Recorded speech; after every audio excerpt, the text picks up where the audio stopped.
بسم الله والحمد لله والصلاة والسلام على رسول الله صلی الله علیه وسلم. السلام علیکم و رحمت الله. برادران گرامی و خواهران، برای شما بسیار سخنانی پندآمیز پیشکش میکنیم که اصلا درباره قدردانی انسان خواه پدر باشد، خواه مادر باشد، خواه خیشتبار باشند، در زندگیشان باید انسان قدردانی کردن در کار. برای همین بعضی سخنانی پندآمیزی هست که بعضی مصدرش نمیدانم کی گفته است، ولی بسیار سخنی پندآمیز برای من خیلی خوش آمد. میخوام که شما هم اینو گوش کنید، شاید پند شود برای ما و شما. بیخبر از همدیگر آسوده خوابیدن چی سود؟ چی سود به معنای چی فایده؟ بیخبر از همدیگر آسوده خوابیدن چی سود؟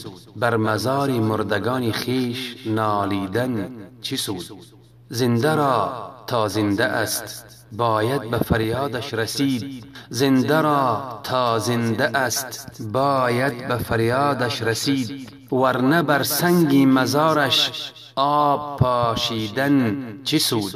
گر نرفتی سوی او تو در زمانی بودنش، گر نرفتی سوی او تو در زمانی بودنش، خانه صاحب عزا تا صبح خوابیدن چی سود؟ خانه صاحب عزا تا صبح خوابیدن چی سود؟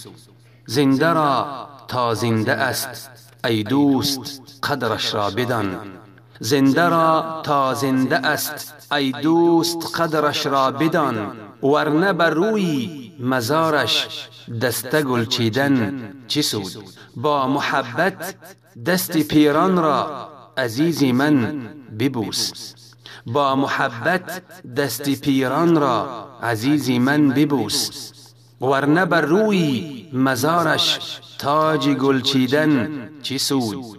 یک شب با زنده ها غمخوار باش، یک شب با زنده ها غمخوار باش، ورنه بر روی مزارش زار نالیدن چی سود؟ ورنه بر روی مزارش زار نالیدن چی سود؟